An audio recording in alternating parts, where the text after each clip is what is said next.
What's up? What's up, everybody? Welcome to a brand new episode of Part of the Problem. I am Dave Smith. He is Robbie the Fire Bernstein. How are you this morning, sir, or this afternoon? I'm doing well. How are you, my friend? That was awesome. Had Tucker on. Big week. Ooh, yeah, it was a big show. It's been a big week. And of course, I think this is another big show today, Rob, because of course, last night was election night.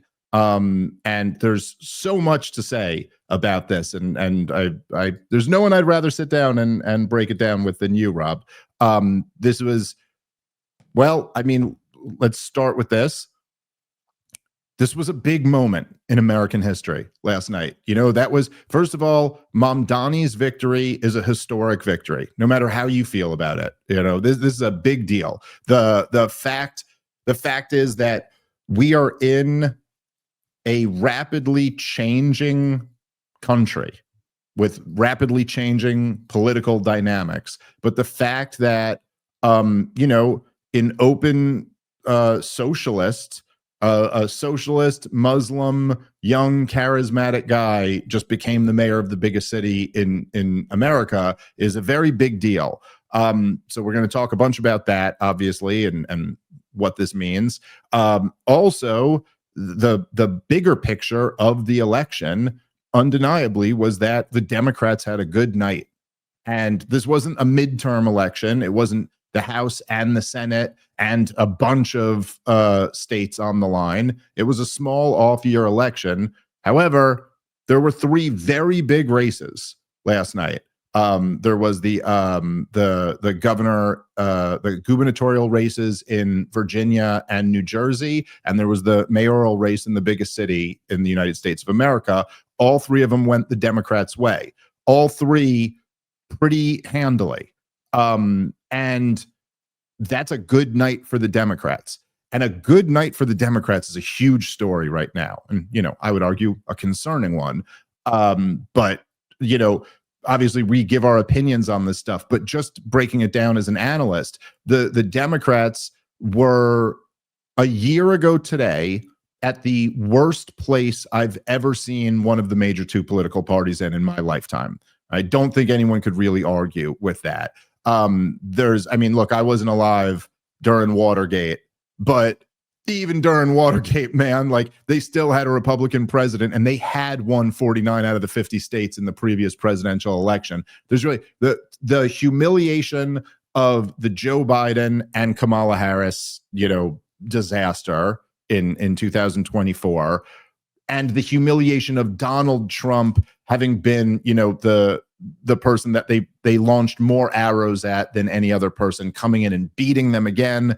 The Democratic establishment has been in ruins ever since then. Their approval ratings have been like 25%, just absolutely doing as bad as a political party could be doing.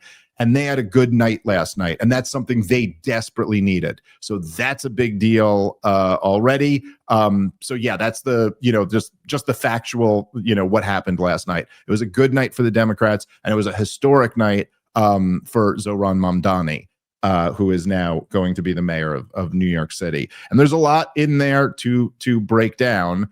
But I don't know. You can even lead us off here, Rob. Any thoughts on any of these races last night?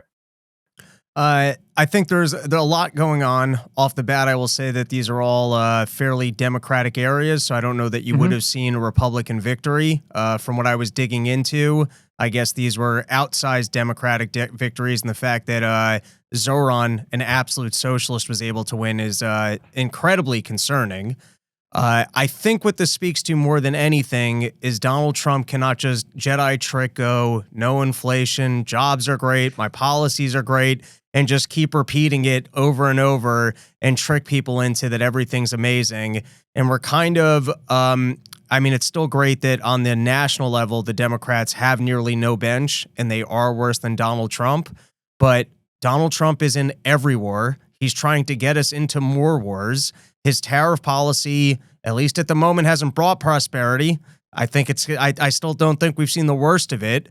but there's nothing he's doing that feels like it's America first. I mean, we're seeing it more than anything with what's going on with you, Tucker, and everyone else, is you guys are just anti-war, and the right tries to shame you guys out of the movement as if you don't represent the majority of the country right now.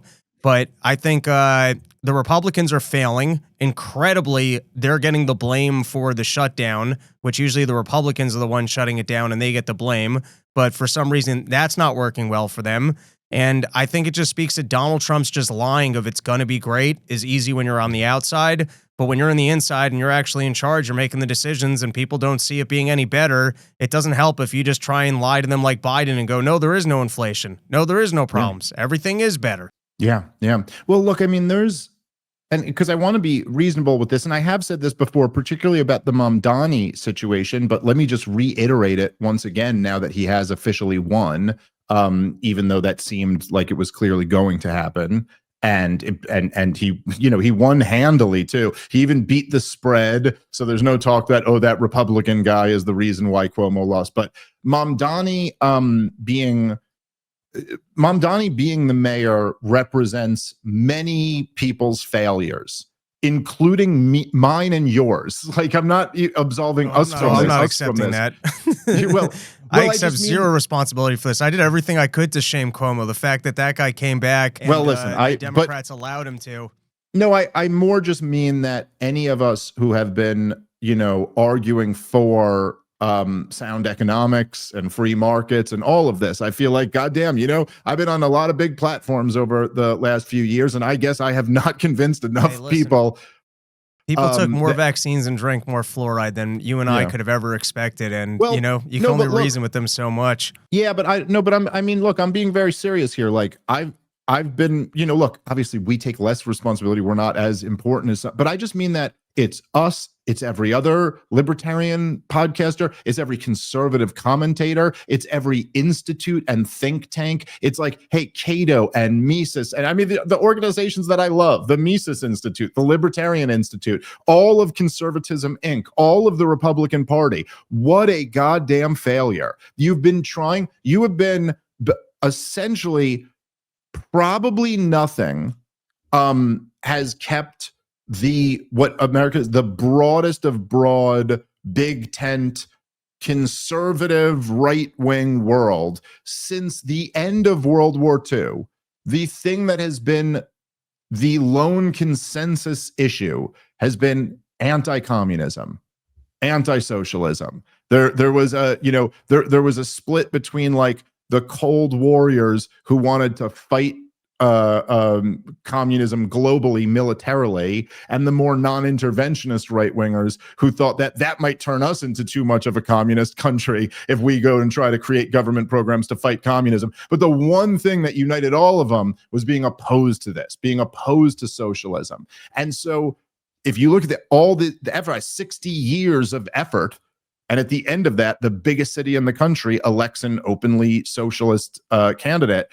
I'm just saying that's a failure on everybody's part. Like we did not make the argument convincingly enough, or making the argument convincingly enough isn't really what it's all about, and there's some other path. But that being said, well, look, it also, of course, Mamdani being elected also is a result of the failures of the establishment of the Democratic Party, obviously, right? It's that the fact that Cuomo was in such a weakened position that he can't even look at essentially a communist kid and go, get out of here, man. The adults know what they're doing here. Like the fact, like, how bad would you have to be the son of a governor, the former governor, like a guy who had every advantage he's been in New York City before Mamdani was I was going to say a citizen, but that's like not even close. Before Mamdani was a thought, he's been in the city since before Mamdani was alive,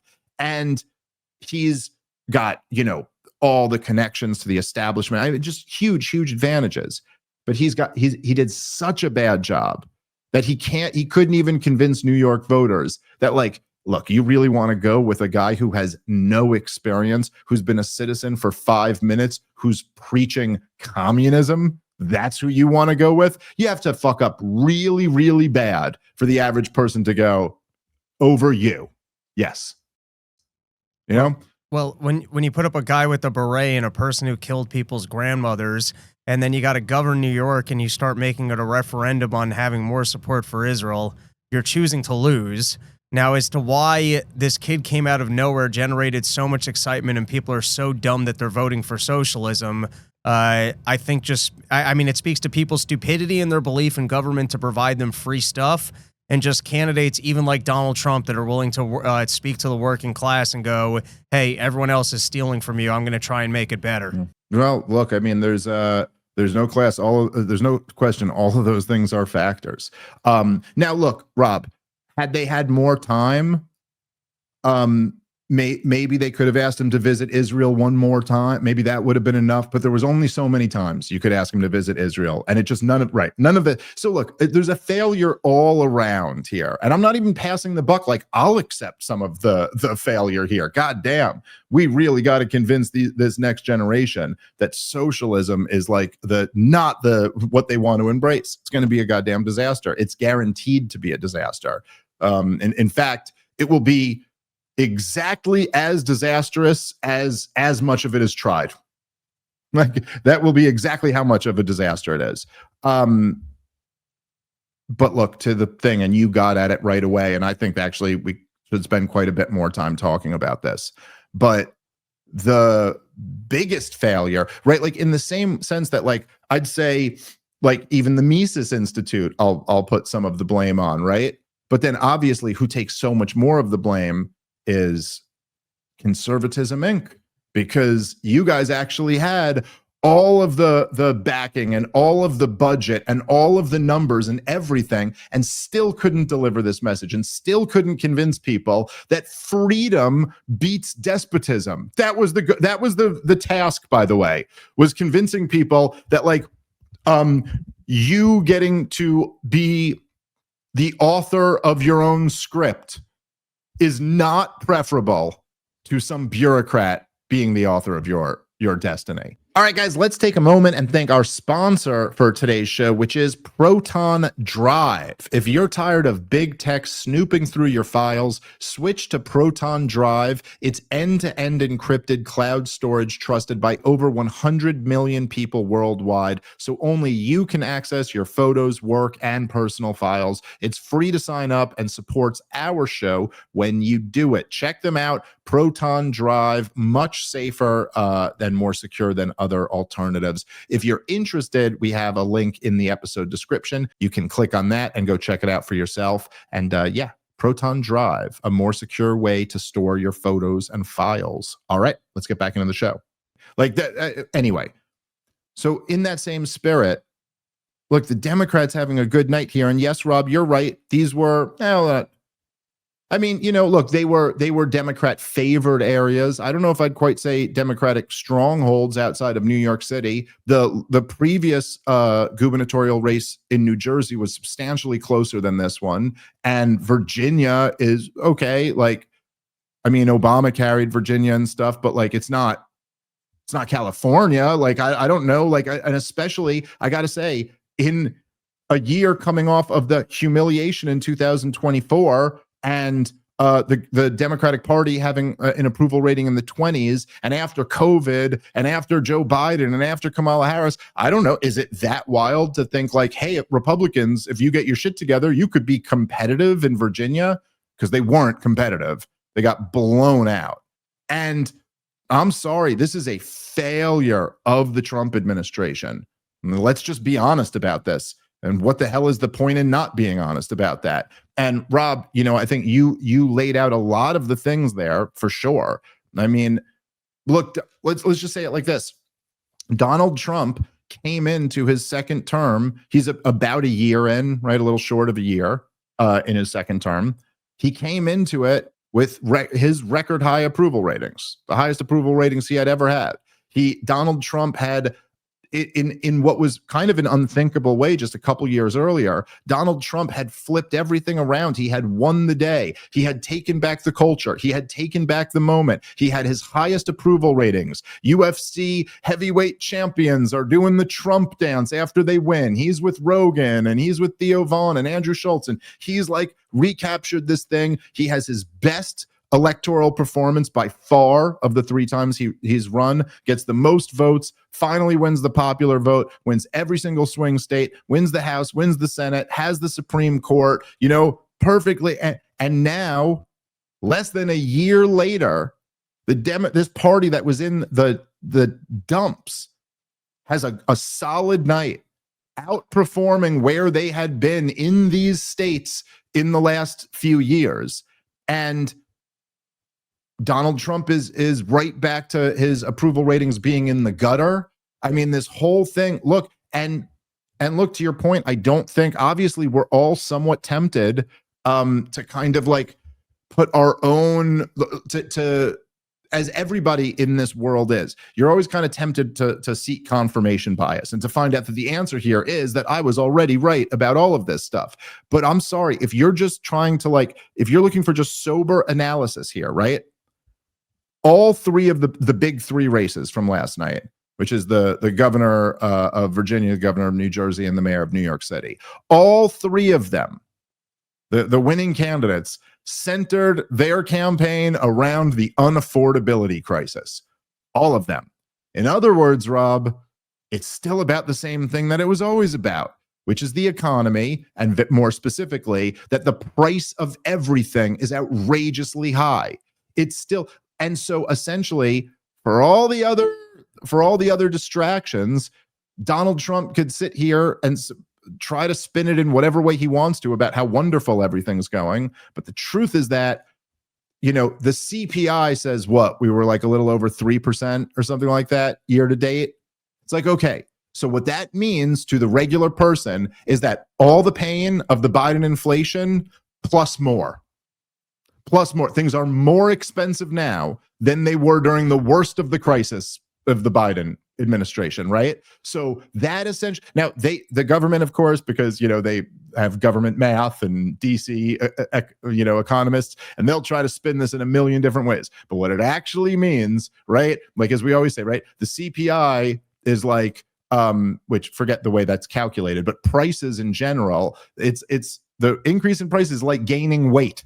It's not, oh, well, it went up by 4% last year, but 3% this year, so we're down 1%. No, it's not. We're up 7%, or actually more than that if you do the compound math or whatever. But the point is that things are worse. The same crisis is still there, but is even worse now. And guess what?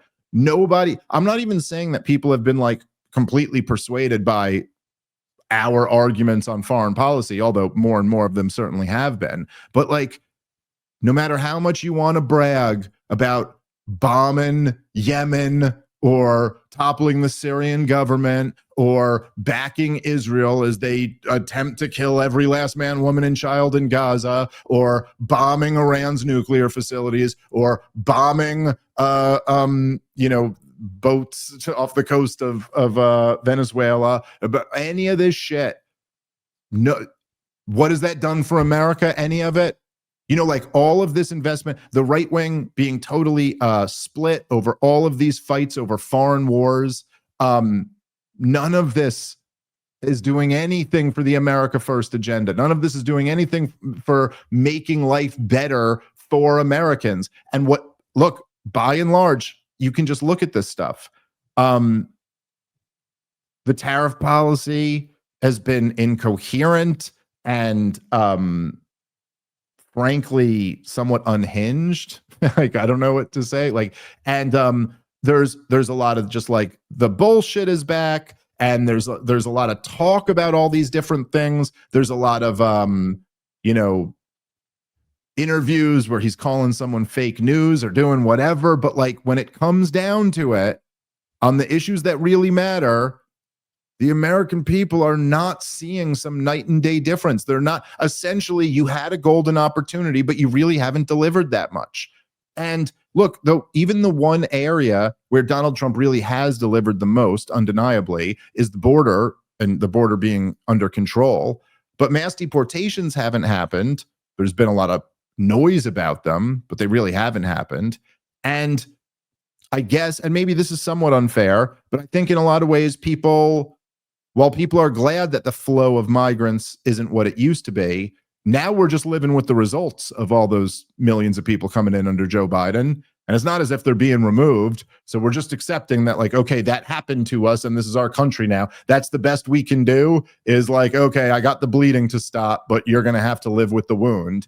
Okay, that's not like the best sell. The fundamentals of the economy are exactly the same, Rob. All of the problems, the major fundamental economic problems are all the same. We're debasing our currency to continue to essentially monetize the debt at a snail's pace or something like that, essentially just slowly destroying our currency to deal with the fact that we have a government that's way too big for us to be able to afford it. We're still getting involved in all these foreign conflicts. We still, just all the fundamental problems are still there. And at the end of the day, when people are going to vote, the fact that Bobby Kennedy told us to stop taking Tylenol just isn't that great of a win, man. Like, what do we really have here? And so for all of the people, because it really is, this is I'm somebody, I was talking about this with Tucker, Rob, but like so many of, say, like the more establishment Republican types who, like, they really want to cancel Tucker or get people like me to just go away. And they're like, no, the real concern is the Democrats. You guys are always picking on the Republicans, but the real concern is the Democrats. So unlike them, I think I actually believe that a lot more. I'm very concerned about the Democrats actually getting back in power on a national level. But take a look at, if you are really concerned about that, then last night should be a big wake-up call for you. This party was so down and so out and so fucking stupid and talentless and destructive, and you allowed them back into the game.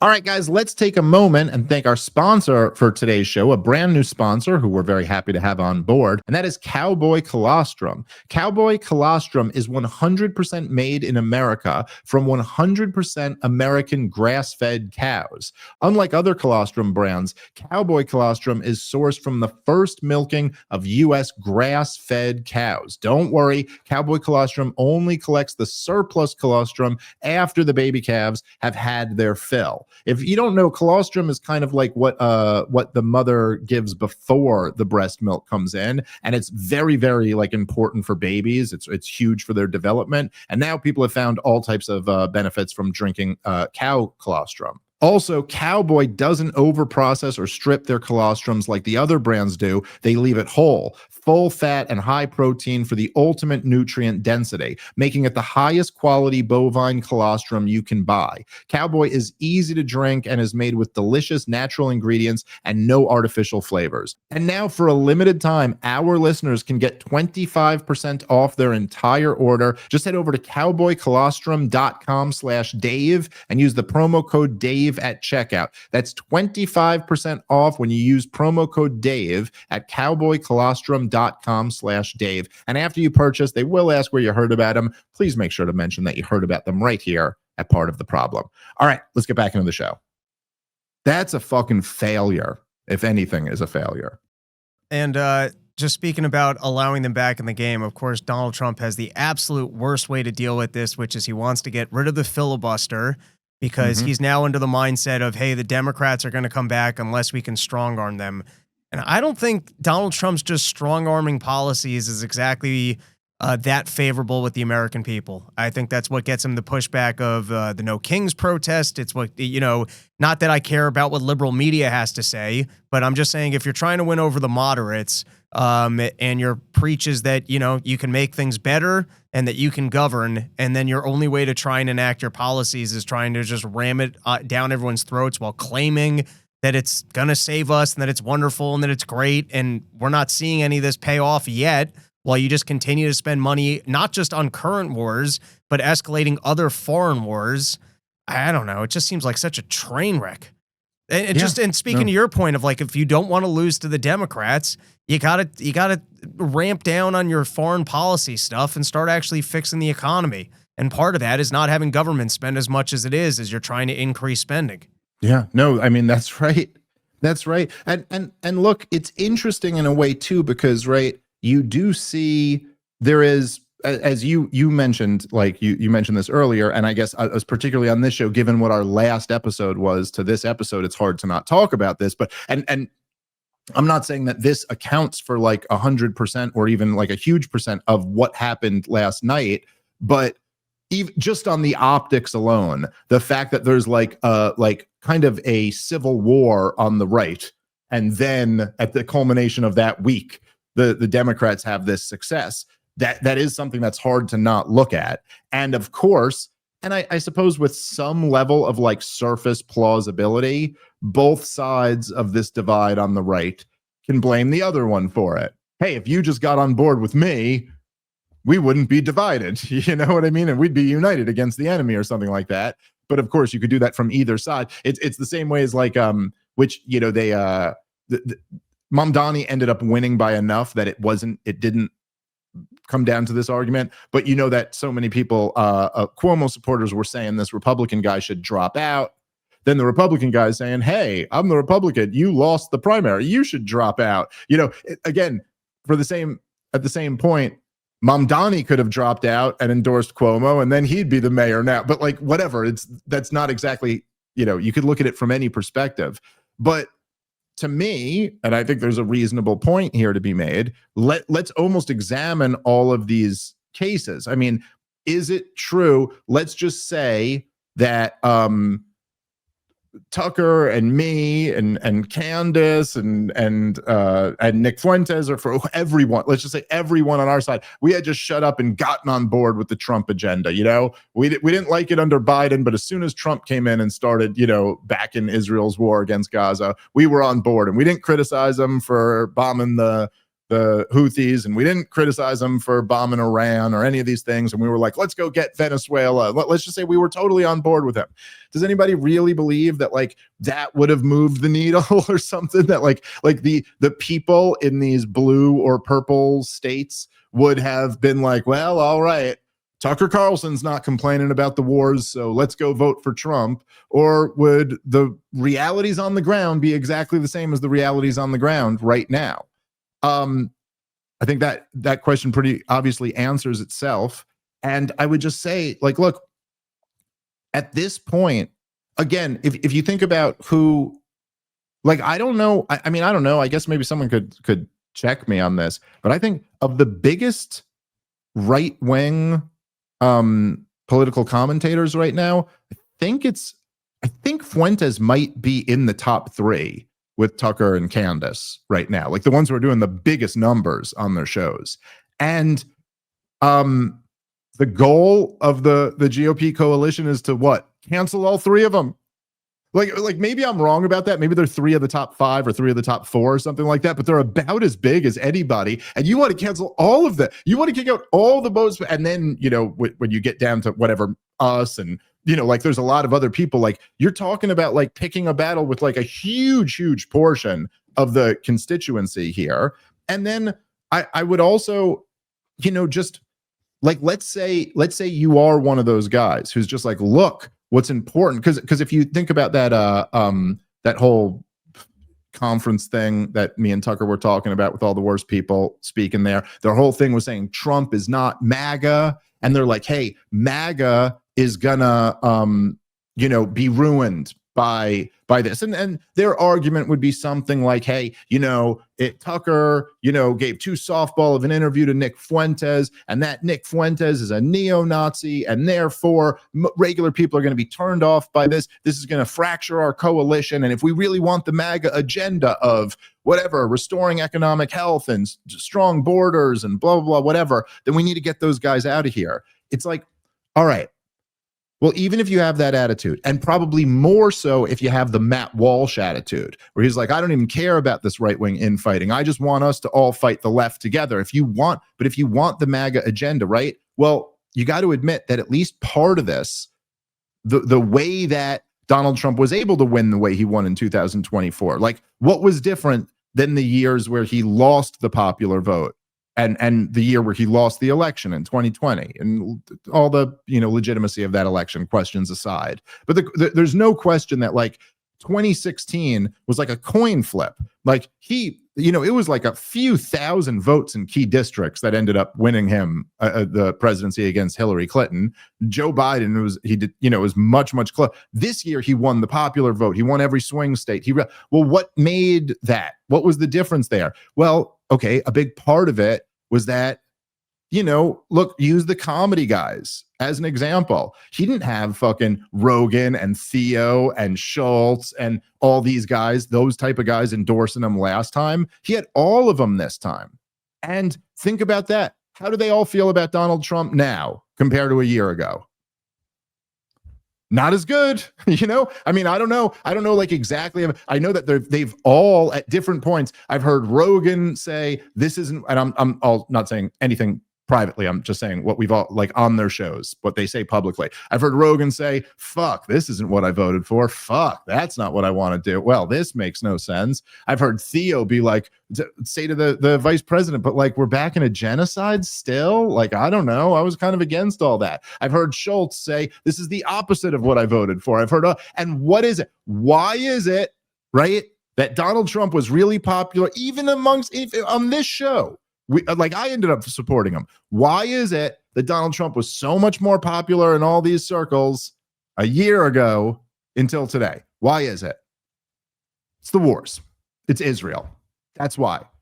There's a price to going all in on continuing Joe Biden's policy of funding the genocide of the Palestinians. There's a price. You lost all these guys over that. So even those people in the MAGA agenda, again, Rob, it all comes back to like what it always almost like comes back to. It's like which one do you care about more? And people say it's like, oh, you're making it all about Israel or all about the Jews or something like that, which is retarded. It's like, no, dude, it's all about empire, right? That's what the whole thing is always about. It's republic versus the empire. That's what it's always about. It's like it's liberty versus tyranny. It's the people versus the rulers. It's the empire versus the republic. And part of supporting Israel right now requires the empire to continue. It's not the only thing, but it's a big one. And so like essentially, like in a sense, the choice was, do we want to have this MAGA coalition win, or would we rather make sure we get Israel all the weapons it needs? And it seems to me that the choice was made. And I don't think you could say that this is me making it about, what I want it to be about or seeking my confirmation bias. But you explain to me why Theo Vaughn isn't big on Trump today and he was a year ago. What do you think it's over? It's like everybody, it's like fucking, when you listen, I said this to Tucker the other day, but when you listen to Mark Levin talk at his goddamn festival, you would think everything except the destruction of Gaza has been a major factor in how people act about Israel. Why, like you're Mark Levin, Rob. I go, why is anti-Semitism rising? Yeah, it's Tucker Carlson and Candace Owens, liars. Oh, okay. Why? Why are the liars resonating with everybody? Qatari money is coming in here. It's everything else. It's everything except you guys just committed a genocide in 4K and forced me to pay for it. Everything except that. And so the idea that you can go, oh, we'll just keep doing that and funding that policy and also keep the MAGA coalition together. Well, maybe you can only have one. Let's see which one a lot of people would choose. Anyway, any other thoughts, Rob? I think people really care about things starting to be better here. And if you're spending money across the globe and you're picking fights and you're funding these wars, it's not going to be better. And speaking now to this lie about that Venezuela is over drugs, you can bring down fentanyl use in this country is if you get some jobs for all these people. I bet if they could have good jobs, I bet a lot of these people wouldn't actually be on fentanyl. It's like, what, you're going to spend more money on these wars? You're just going to keep alienating other countries? You're going to on off with tariffs, trade deals? How many small businesses have been crushed from this stuff? And just speaking, like, I think the wars are partly that people don't like them. And then I think they also just don't like, why are we spending all this money in other places? Can we just focus on getting this country cleaned up? And I think there's just a lot of throw the bastards out. Kamala Harris and Biden could not have been any worse. And so everyone's like, we can't have that. And so Trump had a free permission slip to kind of go and do whatever he wanted to do. And thus far, what he's done is continued all the wars, stirred up a lot of drama on tariffs, continuously told us best, greatest, like it doesn't matter what the hell he says at this point. If it's not better, nobody gives a shit. And when are these tariff jobs coming in? All the tariffs that you did, when are there going to be lines around the block for factory jobs? What, 20 years from now? When people actually build the factories? When is that happening? So I think just between, I think all of these areas that one might have actually have gone to Kamala Harris. These were Democratic areas, but I think the extent of the victory showcases an outrage with Donald Trump. And I think to the extent that he just continues like everything is great, they will get crushed in the midterms. Yeah. Well, I think that's right. And no, I mean, look, again, I'm not even saying that like, well, look, obviously a Republican winning the mayor in the mayoral race in New York City, that's happened before, but like it was going to be a long shot under current dynamics. Obviously Jersey's a blue state. You'd think Virginia should be a competitive state for the Republicans at this point, but I'm talking about more like there's the trend that even against, look, okay, New York City, again, just to New York City had a Republican mayor up until what's his name? Goddamn awful, worst mayor in New York City history. Up until de Blasio, it had been Republican mostly for a stretch there. I think Bloomberg left the Republican Party and became an independent at one point, but he won as a Republican. Giuliani obviously was a Republican. Now, look, obviously it's going to be a lot harder for a Republican to win today than it was for Bloomberg. But Rob, I mean, running against Cuomo and Mamdani, the Republican put up 6% last night. I mean, a truly pathetic showing. Pathetic. The candidate for Jersey, he was the same guy who ran last time, did substantially worse this time than the last time he ran. And in Virginia, again, it was like a 25-point smackdown. Like there was not even a competitive race in what just objectively should be a competitive state for Republicans. And frankly, I'll say, given how bad the Democrats have been, it's just state the Republicans should win. And so, no, it does. It shows something. And again, to your point, there are just these fundamentals on the ground. And the fundamental problem that we have in America is that the economy is a completely rigged game, rigged against the working people on behalf of the powerful. And this is now, when Mamdani or when socialists talk about this, again, it's almost like, it's like Mark Levin talking about why there's this rise in anti-Israel sentiment. Like it could be everything except the obvious thing. That's why it is. All you got to do is talk to anyone about anti-Israel sentiment who has it, and they'll explain to you very quickly what it is. But we're going to pretend it's anything except that. And so in the same way that Mamdani or Bernie Sanders, whenever they get at it, it'll always be like, the top 1% have so much and everybody else has so little. And you go, okay, well, why is that? Because the greed of the top 1% of that is like, okay, but how do they facilitate that through their greed? Well, they lobby Congress and blah, blah, blah. It's like, okay, they lobby Congress to do what? And then maybe they'll get into something to be like, oh, they cut their taxes. But then now we're down to a math question. Do tax cuts explain the transfer in wealth? Let's look at oh no, it doesn't even kind of come close to it. Now does it?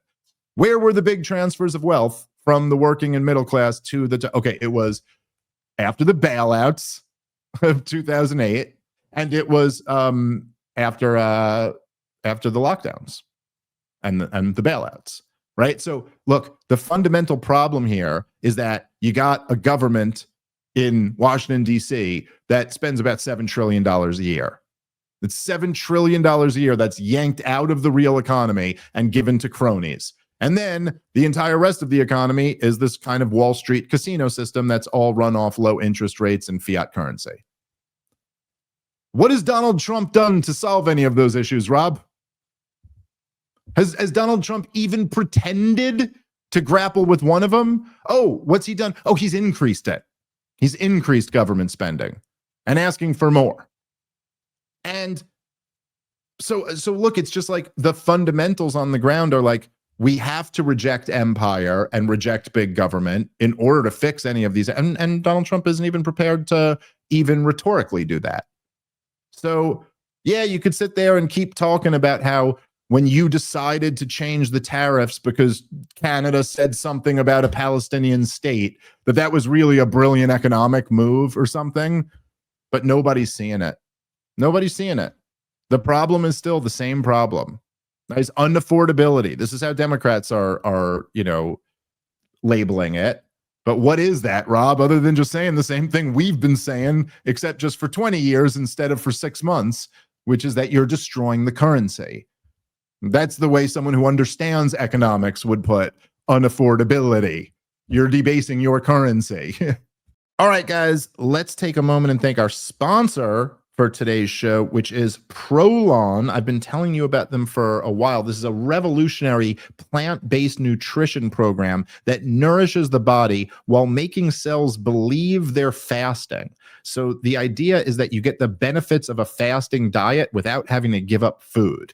It was researched and developed for decades at the University of Southern California's Longevity Institute, and it's backed by leading U.S. medical centers. Prolon helps promote healthy blood sugar, it supports cardiovascular health, and it reduces abdominal fat. But Prolon isn't a diet. It's science. It's science backed by Nobel Prize winning discoveries in medicine. And it all starts with Prolon's 5-day program. Snacks, soups, and beverages, all designed to keep your body in a fasting state. It's unlike anything you've ever experienced. And right now, Prolon is offering Part of the Problem listeners 15% off their 5-day nutrition program. Just go to prolonlife.com/POTP. That's PROLONLIFE.com/POTP for this special offer, 15% off the 5-day nutrition program. All right, let's get back into the show. Things aren't actually, yeah, go ahead. And the Republicans have a bit of a conceptual problem of combating socialism, as they want to spend more money, as they want lower interest rates, and as they're pushing for more socialized medicine, more Medicaid access. Like, they've kind of just given up the entire argument. So if it's just the game of your joke of, oh, I'll make minimum wage 20, I'll make it 40. Hey, I'll make things free. I'll make more things free. So the Republicans are not winning a conceptual battle about why socialism isn't good, all the way down to Donald Trump's central planning of trying to bring you more U.S. manufacturing jobs. So, if the Republican Party kind of stands for more central planning, and you got another guy who's telling you, hey, I can make even more things free, it's a tough argument to win. Yes, because the argument is now between central planning or central planning for you. That's the only difference now. Now it's going like, hey, the government will go do a bunch of shit, and they're going, the government will do a bunch of shit, one of which will be paying your subway fare. Like, oh, okay. Well, I like that one because at least I get my subway fare paid for. And I do think that all of these things, like even like say like the Epstein stuff. Now, I'm not saying that obviously I don't think I think most voters vote over inflation much more than they vote over Epstein. Like the price of your health care and your groceries and immigration and, schooling and stuff like this are much more important to most people than Epstein. But think about something like Epstein. Think about how much damage that did to lose Trump so much energy and favor with so much of the, like the people. It sends a heavy signal that Donald Trump is not cleaning up corruption. And I think people are aware of the fact that corruption is why they don't have the economic opportunity that they're looking for. And so once again, that cedes more area to the socialists, who I don't think most voters are so much bought into the philosophy of socialism, or that they prefer socialism. They just go, this is a rigged game, and this guy's promising to steal stuff from me. Yeah. It's like Robin Hood almost. Right. Well, at least he's addressing a concern that might be one of their concerns. And, as Tucker Carlson said on our last episode, and I think he's absolutely right about this, the thing here, and I guess what is really the tragedy to some degree in all of this, is that a true America First message could be a really big tent. This is a message that can win you national office. This is a message that could actually win you huge swaths of the left as well as the right in America. Just like the starting point being that it's like, hey, the role of the US government ought to be what's best for the American people, period. And not what's best for the world, not what's best for other countries, not, none of the, now that, if you had a real message that was just like, hey, like, we are not wasting resources on foreign wars of choice that we do not have to fight. And we are not going to have a wide open border, and we are not going to continue debasing our currency. And we are not, like, a thing like that could have huge mass support. But the reason, and look, among so many of the people who, amongst the Trump supporting Zionists, so many of them almost would get on board with that. Except we got to support Israel. We saw almost so many of them got on board with it up to Ukraine, Rob. They were still even riding with Ukraine, but Israel, it's a whole different story. We can't not support them for the exact same reasons that I just argued we not support Ukraine, because we can't afford to. And I mean, look, you got... if you just think about the promises, right, of so many of the promises. I don't know why I always see it's kind of like the Alex Jones was right phenomenon. You see all the times that people say Alex Jones was right, and it's like, well, what about all the times he was wrong? And they're like, we're not going to get into all that. I always see the promises kept. That's a big thing Trump supporters like to put. Promises kept. And they're like, okay, what about all the ones that were broken? I mean, I'm sorry. I remember he said he was going to end the Ukraine war on day one. Now, look, we all knew that was a little bit of a goofy promise, but like, okay, whether it's his fault or not, didn't deliver on that. Epstein files didn't deliver on that. What was all this Kash Patel stuff? You remember all the stuff Kash Patel promised, Rob? I don't remember any of them being, we're going to bring down Chauncey Billups. And I'm okay. And I'm like, oh, that's great. There was a betting ring in the NBA. Okay, I'm really glad we got to the bottom of that one. And you can only just not deliver on so much before people will recognize that. And I also do think that,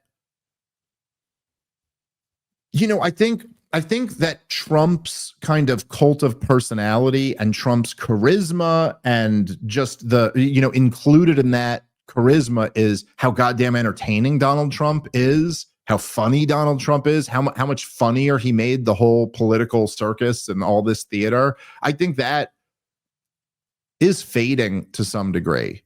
And I think that,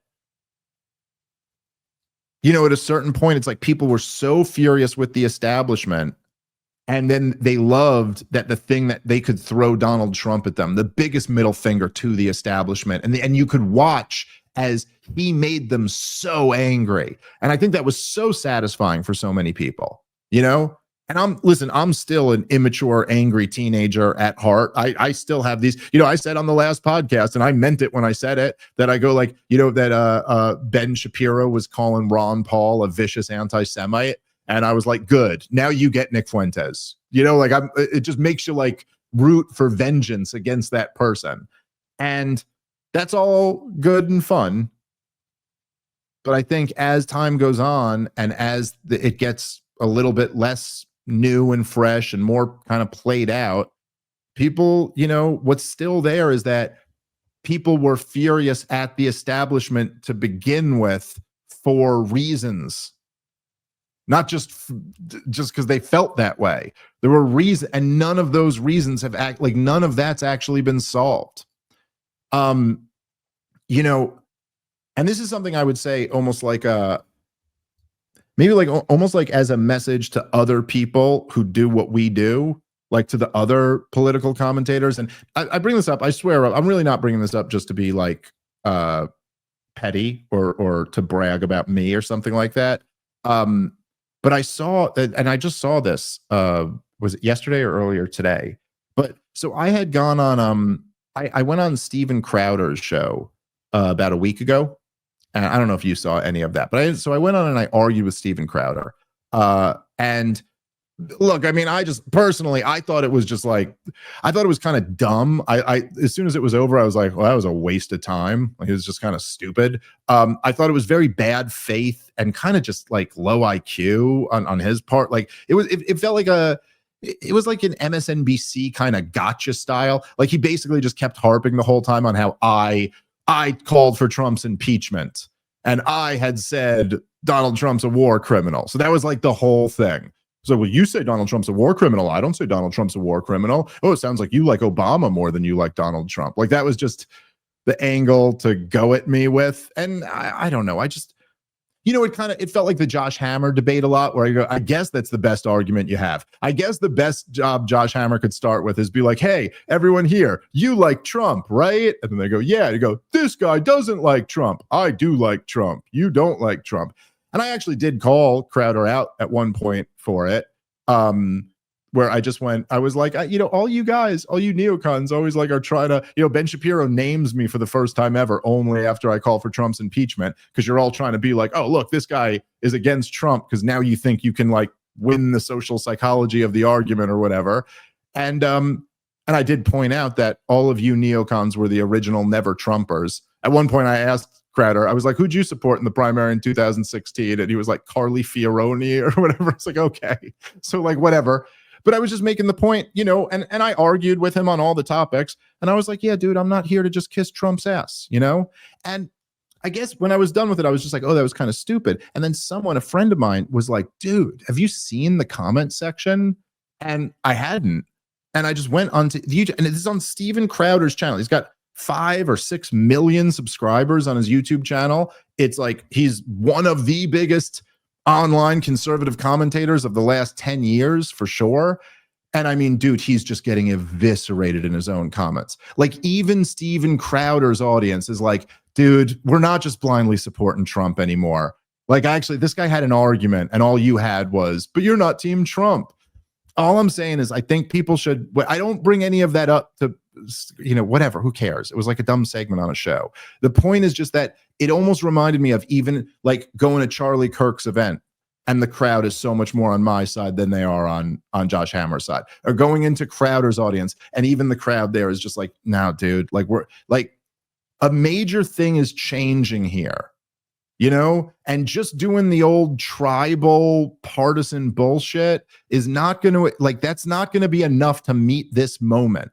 In other words, the point is, in other words, it's not good enough to just fall in line with the Republicans. You got to actually have something that you stand for. You have to actually believe in something, and you have to actually have something that you could tell people, like, no, this is what the problem is. This is the crisis you're facing, right? And here's the solution for said crisis.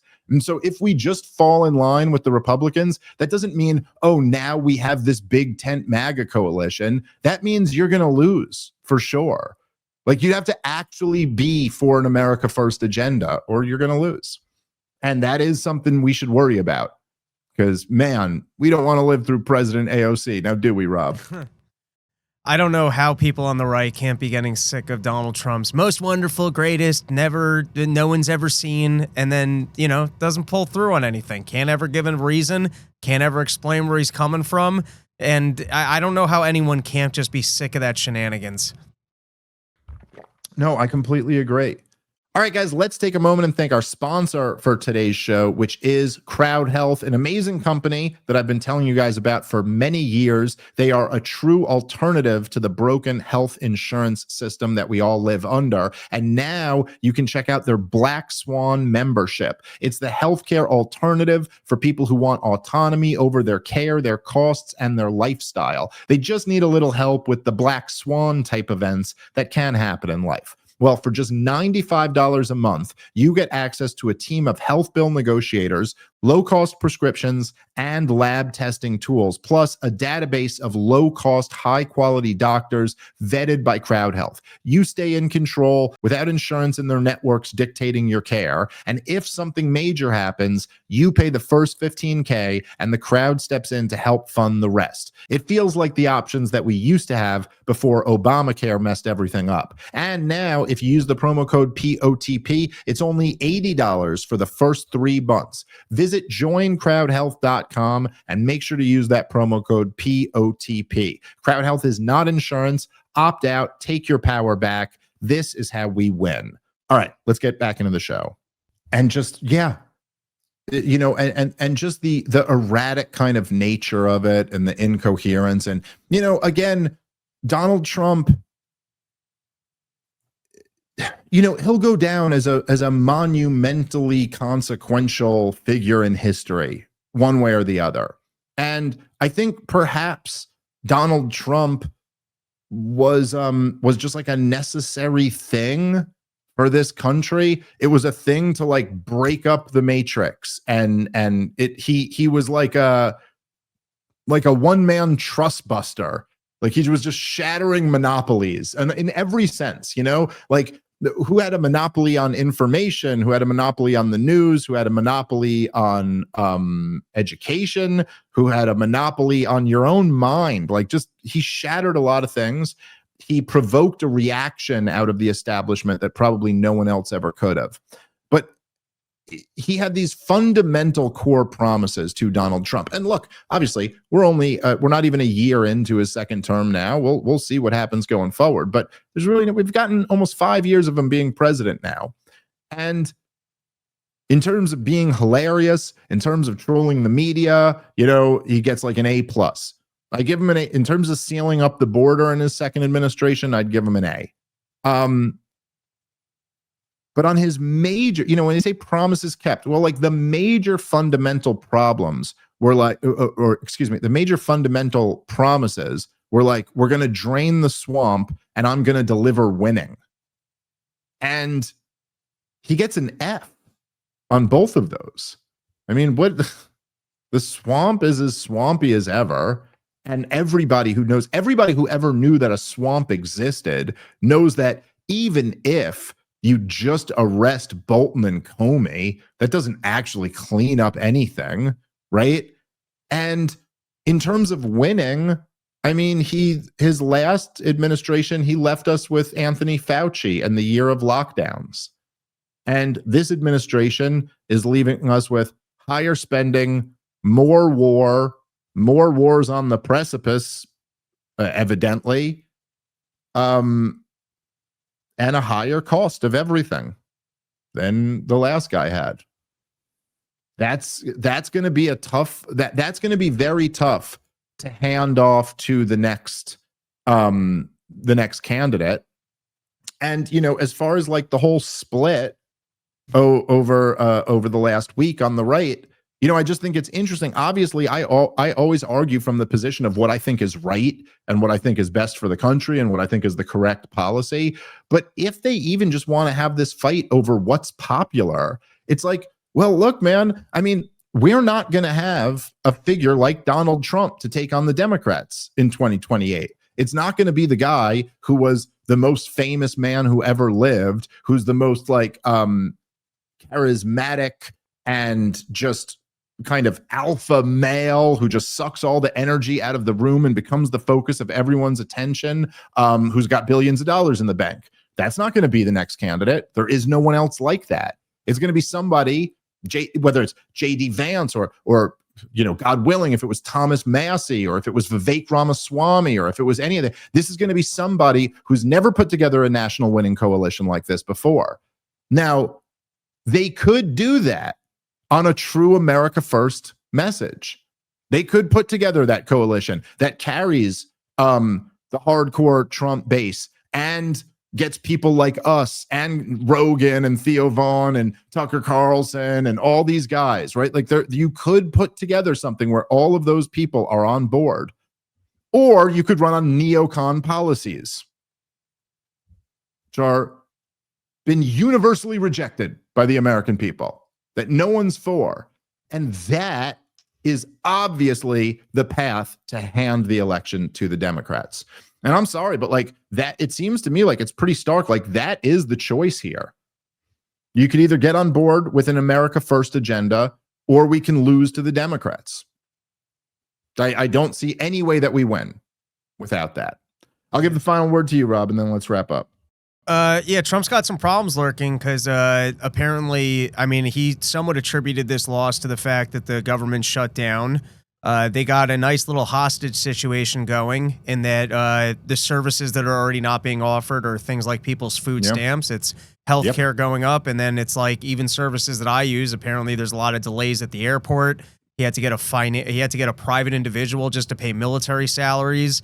It's incredible to not be slashing other government spending and fixing the budget so that you can find the money for these things that would be the last things you'd think government would cut. Like if you came down to the last $1 billion in government and decided where it was going, or the last 10 or 20, whatever, $100 billion, these would not be the first things anyone who's with a rational mind would be slashing. I'm not saying I agree with food benefits. No, of course. I'm just saying if I had to decide what I was taking away, it's not the first thing on my list of things I'm taking from people. He's also got the Epstein storylines lurking, and that people in Congress were trying to look into that, and then he almost got lucky with the shutdown. And then, of course, just the fact that he's looking to increase spending overall and looking to ramp up some of these wars. Conversations about Tomahawk missiles in the Ukraine, conversations about, I guess, an invasion of Venezuela. Not sure what the plan is there. Supposed ceasefire in Israel that's still standing, and an Iran war being over, while they're also saying that they're going back to nuclear facilities. So anyways, you know what the solution is? You come out to Porch Tour, because I haven't plugged it yet. Go. Got it's the last run. It's the last run of Porches. Jacksonville this Friday, Savannah on Saturday, Sunday doing a day drinker in Charleston, and then the day before Skankfest, about 40 minutes outside of New Orleans, I'm doing a show. And that's it basically for Porch Tour, except for a one-off in Denver and some other scattered dates. But that's basically the end of Porch Tour. So come on out, www.porchtour.com. Grab the tickets. Last chance to see a lot of these jokes. Hell yeah. All right, guys. We'll be back. We got another big episode this week. Plus, we got a members only that we'll be doing tomorrow. So yeah, look for that. All right. Catch you guys next time. Peace.